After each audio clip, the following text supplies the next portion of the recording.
Bonjour. Donc, je remercie la faculté des lettres de Sousse, dont je suis devenu de fait un membre, hein, de loin, pas officiellement, mais de fait, depuis 2011, je suis impliqué dans les activités de la faculté des lettres de Sousse, et notamment dans le centre d'anthropologie, qui est devenu une composante importante de l'université de Sousse. Je remercie donc les collègues qui m'ont présenté auparavant. Je remercie également l'association Perspective Aam Tounsi, association pour la mémoire et pour l'avenir, et notamment Ahmed Baba qui a insisté pour que je sois là. Je ne devais pas être là si tôt, je devais venir pour les 30e anniversaire de l'IRMC à Tunis, qui va avoir le 2, je crois, le 2 et le 3 décembre. Mais bon, Ahmed, il m'a dit non, il faut que tu viennes avant, il faut que tu sois là. Donc, l'amitié, la camaraderie font que je ne peux pas lui refuser donc cette demande. Alors, j'ai dû parler de l'association. Ah, non, je n'en suis pas. Je suis membre, un ancien de Perspective et du Travailleur tunisien, mais je ne fais pas partie de l'association. Hein? Moi, il faut laisser la place à d'autres. Ok. Pour venir à cette question, effectivement, nous sommes atterrés en Tunisie par ce qui est arrivé aux droits des femmes en Tunisie. On ne croyait pas qu'après la révolution de 2010-2011, on en serait aujourd'hui, après avoir arraché la parité, et la Tunisie fait partie des premiers pays, un pays pionnier dans la parité verticale et la parité horizontale. Et on croyait que on a pris le train et le train ne reviendra jamais à la gare, on ne fera pas de marche arrière. Et précisément, ce qui se passe en Tunisie aujourd'hui montre que rien n'est acquis définitivement. Il faut rester vigilant pour défendre les acquis et empêcher ce genre de régression. Alors moi, je ne voulais pas focaliser complètement sur la Tunisie. C'est la question que je me pose: ce qui est arrivé en Tunisie est un accident. Et il est propre à la Tunisie, ou est-ce un phénomène global? Rappelez-vous, lors de la chute du mur de Berlin, on nous a annoncé la fin de l'histoire, Francis Fukuyama. Maintenant, il n'y a plus aucun obstacle à la généralisation de l'économie du marché, du libéralisme à l'échelle planétaire, et avec cette libération de l'économie du marché, la démocratie est au bout. Le libéralisme, qui est en fait le néolibéralisme, je vais revenir pourquoi je parle du néolibéralisme, était annoncé comme la promesse de la généralisation de la démocratie et des droits humains un peu partout dans le monde.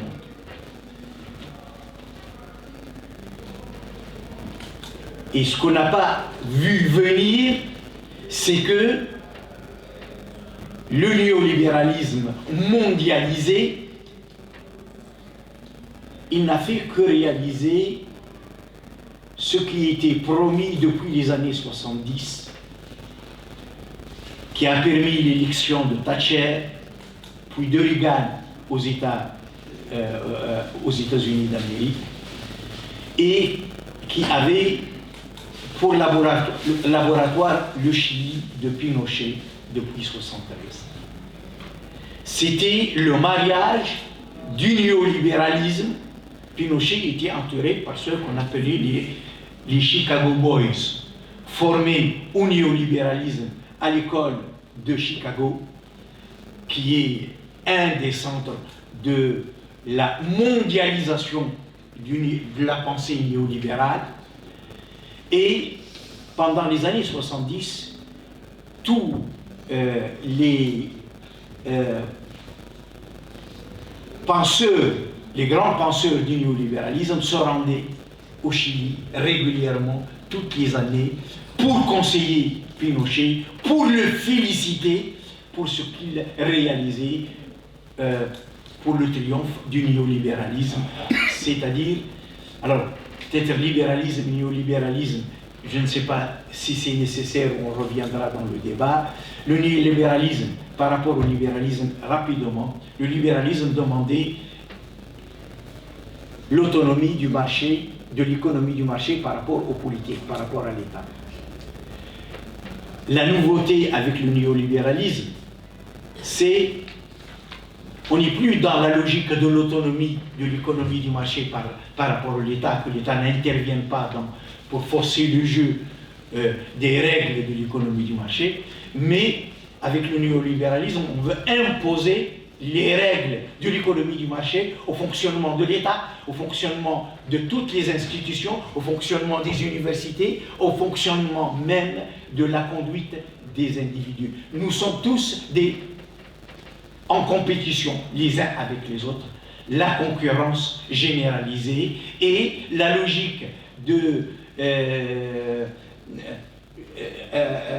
économique en termes de perte et de gain, elle a intégré même le comportement des individus, les familles, même la justice aux États-Unis d'Amérique a été...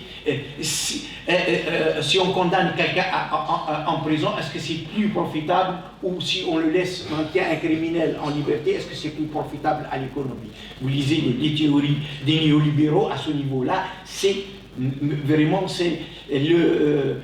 la loi du marché débridée, généralisée à tous. C'est ça le néolibéralisme par rapport au libéralisme classique. Le libéralisme classique demandait la liberté du marché par rapport, je ne dis pas que c'est pas pour faire les louanges du libéralisme classique, hein, mais c'est un moindre mal par rapport au néolibéralisme qui a poussé cette logique jusqu'à son terme. Et donc, les libéraux, depuis le XVIIe, XVIIIe siècle, pariaient sur les libertés économiques, c'est-à-dire la concurrence va civiliser les relations entre les humains et engendrer le développement de la démocratie, des droits humains et même pacifier les relations internationales. Rappelez-vous Kant, ce qu'il disait sur la paix perpétuelle, Hegel, comment c'est la fin de l'histoire, c'est pas Francis Fukuyama qui l'a inventé, ce sont ces libéraux du XVIIIe siècle pour qui la fin de l'histoire, c'est la fin des conflits dans le monde, c'est la pacification des relations grâce au développement, à la généralisation du mode de production capitaliste. Et dans le prolongement du mode de production capitaliste, la démocratie va se généraliser. Ce qui s'est passé, c'est que là où on attendait le triomphe de la démocratie, on a assisté aux purifications ethniques dans l'ex-Yougoslavie. Là où on a attendu le triomphe de la démocratie, on a assisté à ce qu'on a appelé les guerres de la mondialisation néolibérale très vite. Et on a cru que l'économie marchande, la salarisation des femmes va être un vecteur de l'émancipation des femmes. Le pari sur la liberté par l'économique, les finances, c'est les théories des années 70, 80, les femmes s'émanciperont par la salarisation. Et ce qu'on a vu venir partout, et depuis les années 70, ça pointait. Il y a un spécialiste des États-Unis d'Amérique qui s'appelle Guy Sorman, qui a écrit un livre sur la révolution conservatrice aux États-Unis d'Amérique. Il dit c'était l'attaque aux droits civiques, aux droits humains, aux droits économiques et sociaux, et entre autres l'attaque aux droits des femmes. Regardez aujourd'hui ce qui se passe aux États-Unis d'Amérique par rapport aux acquis des femmes. Voilà, l'avortement, mais pas seulement l'avortement. Plusieurs. Il y a une régression. Ce qui arrive, donc, c'est ça que. La même chose en Inde, la même chose en Russie, la même chose au Brésil, la même chose dans les pays d'Amérique latine. Partout où cette logique néolibérale a triomphé, on a assisté à une remise en cause des droits économiques et sociaux en général, un développement des inégalités en général, et entre autres, et peut-être en premier lieu, l'une des premières victimes, c'est les femmes. Effectivement, le néolibéralisme a quelque part, comme on disait, du capitalisme au départ, il libère les forces pour qu'elles puissent investir le monde du travail. Il libère les forces économiques enchaînées par le servage, par les modes de production pré-capitalistes, et avec le capitalisme, c'est la libération du carcan des traditions, du carcan des formes d'exploitation pré-capitalistes. Le grand problème, c'est que cette libération promise par l'économie, par le marché, elle n'est pas une libération totale. On les libère des formes traditionnelles de production et de domination pour les asservir dans de nouvelles formes. Et ce qui arrive pour les femmes, on le voit aussi bien en Tunisie, mais ailleurs, il y avait une préférence pour le travail des femmes. Ce n'est pas par souci des intérêts des femmes, mais parce que c'est une main-d'œuvre moins chère, elle est moins payée. C'est le travail dévalorisé. On l'a intégré dans le cadre du travail dévalorisé sur le plan du salaire, mais aussi aux yeux de la société. C'est une main-d'œuvre docile. Moins contestataire. Voilà, moins contestataire. En tout cas, c'est ce qu'on pensait aussi au début. Hein. Les immigrés, une main-d'œuvre docile,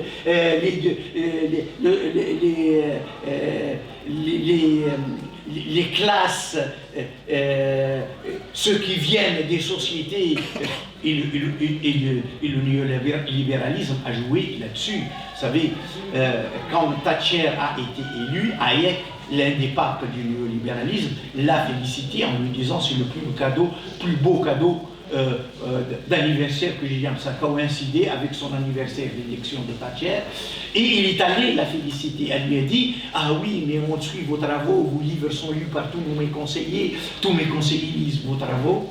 Et il est allé la féliciter, il lui a dit regardez ce que c'est fait en Chili, j'aimerais bien que vous appliquiez ce qui a été appliqué au Chili.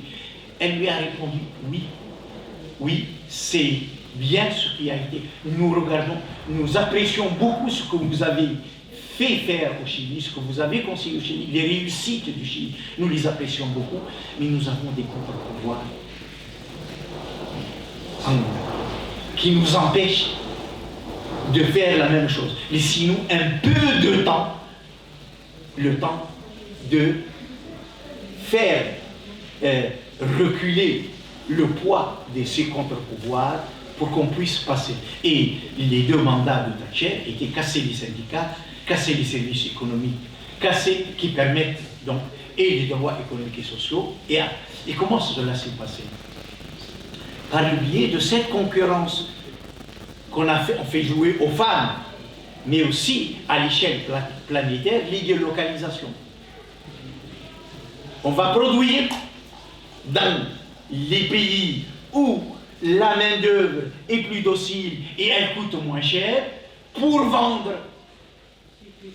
dans les pays développés, en Europe et en Amérique du Nord, et on dit aux patrons et aux entreprises et aux syndicats, vous voulez, vous ne pouvez pas soutenir la concurrence avec la production de Singapour, de la Chine, des pays africains, c'est votre faute.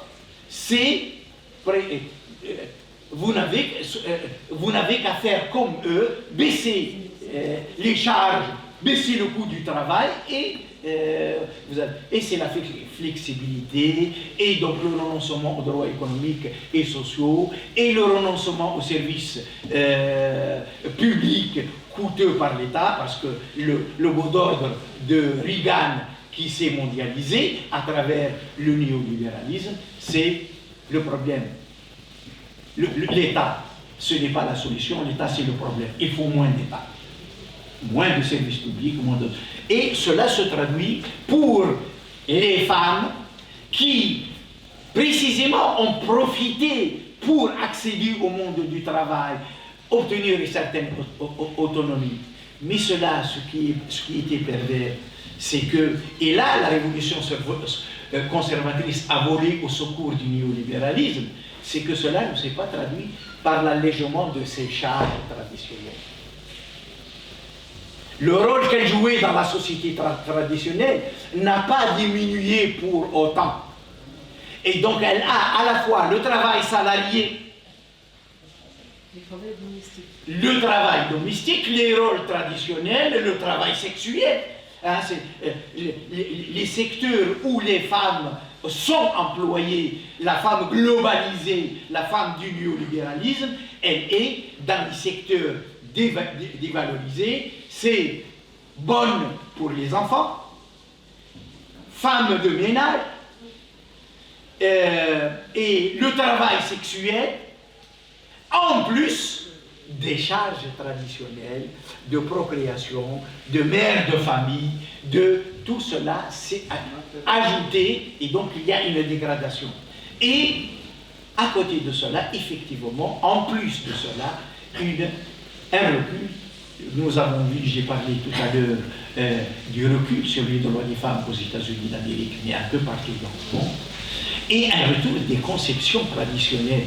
Ce qui arrive en Tunisie n'a rien d'exceptionnel aujourd'hui. Kais Saïd, ce n'est pas un accident dans l'histoire. Kais Saïd, c'est précisément la révolution conservatrice au secours du néolibéralisme. On s'agite contre la mondialisation, mais pas contre le néolibéralisme. Vous savez, le néolibéralisme a été imposé depuis les années 80 avec le consensus de Washington, les recettes que la Banque mondiale et le FMI a imposées en termes de consensus de Washington, je les ai comparées avec la politique de Pinochet au Chili. C'est la mondialisation de ce modèle dont le Chili a été le laboratoire. Rappelez-vous, c'était les politiques de réajustement structurel, les caisses de compensation. Rappelez-vous ici en Tunisie, dans les années 80, l'histoire du pain, la révolte du pain. C'était la première tentative d'appliquer cela. Et ce qu'il y a de génial avec le FMI et la Banque. Ah oui, mais on vous l'a conseillé, mais on ne vous a pas dit de le faire tout de suite et brutalement. Il faut y aller doucement. Là où il n'y a pas de contre-pouvoir, une capacité de résistance de la société, il faut aller doucement. Mais dans les pays africains, on y allait brutalement. Et j'ai un ami qui travaille et qui a fait une enquête sur Boko Haram. Sa conclusion, Boko Haram, c'est l'aboutissement des politiques de réajustement structurel imposées aux pays africains dans les années 80. Cette politique de réajustement structurel, ces recettes néolibérales, en Tunisie, Bourguiba n'a pas réussi à les faire passer dans les années 80. Ben Ali n'a pas réussi. Il a essayé petit à petit. Ils ont intégré la logique qu'il faut y aller doucement. le Conseil, et Nahda, y aller encore plus fort que Ben Ali. Ce que Ben Ali n'a pas pu faire pour l'application des recettes de la Banque mondiale de la famille, Nahda est allée à fond et elle a fait. Qais Saïd, c'est encore plus.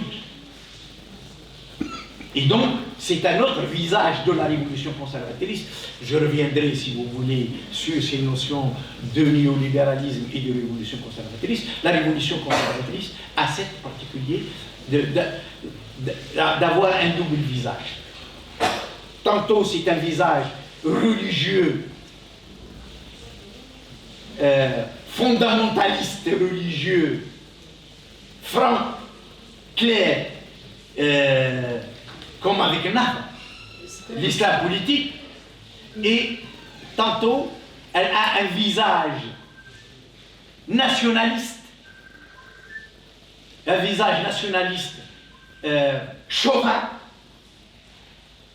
qui conteste la mondialisation à partir de réflexes identitaires, mais pas sur la question des politiques néolibérales. Là, les mouvements les plus radicaux sur le plan conservateur ont été, une fois au pouvoir, appliqués les recettes du néolibéralisme. En Inde, Modi, qui était le prolongement, il le dit clairement, d'un mouvement créé dans les années 20 contre le sécularisme de Nehru et contre le communisme de Gandhi en 1924. Le parti du peuple qui dirige aujourd'hui, il est comme un Nahda issu de cette association. Nahda est issu des frères musulmans, le PJD est issu des frères musulmans, l'AKP est issu des frères musulmans, les Morsi en Égypte est issu des frères musulmans, mais c'est quand ils ont compris qu'ils ne peuvent pas accéder au pouvoir par la violence comme ils l'ont fait, depuis les années 80, on a assisté à une conversion en parti politique. On rentre dans le jeu des élections, je ne dis pas dans la démocratie, parce que c'est là aussi le grand piège. Élection, ce n'est pas démocratie. Hein. On ne rentre pas dans les élections qui, comme on dit en Égypte, Mughalaba wa laysat musharaka. Mughalaba, c'est c'est 5 minutes, puis je conclue. Donc, c'est le darwinisme social. C'est appliquer les règles de la compétition pour la survie et la survie des plus forts. C'est ça. Le néolibéralisme rejoint la révolution conservatrice à ce niveau-là. Et c'est pour cela que la révolution conservatrice, qui conteste la mondialisation au nom des réflexes identitaires, mais pas le néolibéralisme dont elle adopte les recettes une fois au pouvoir. Donc le néolibéralisme, je vous renvoie à un article qui vient de paraître qui s'appelle « Le néolibéralisme a besoin des néofascistes » à l'université de Harvard. Les néolibéraux ont besoin des néofascistes. C'était suite à l'élection des néofascistes en Italie. Et ce qui arrive en Tunisie avec Qais Saïd, et c'est là aussi, c'est une constante de la révolution conservatrice, elle joue sur les paramètres identitaires, tantôt nationalistes, chauvins, tantôt religieux. Les mélanges des deux. Et avec Qais Saïd, nous avons le mélange des deux. Et en cela, ce qui nous arrive, ce n'est pas un accident. Il faut le savoir. Et on ne peut pas aujourd'hui lutter pour les droits des femmes sans précisément avoir une vision de ce mariage entre néolibéralisme et révolution conservatrice. Je m'excuse, Monsieur le Président, pour avoir dépassé. Je ne savais pas... Voilà.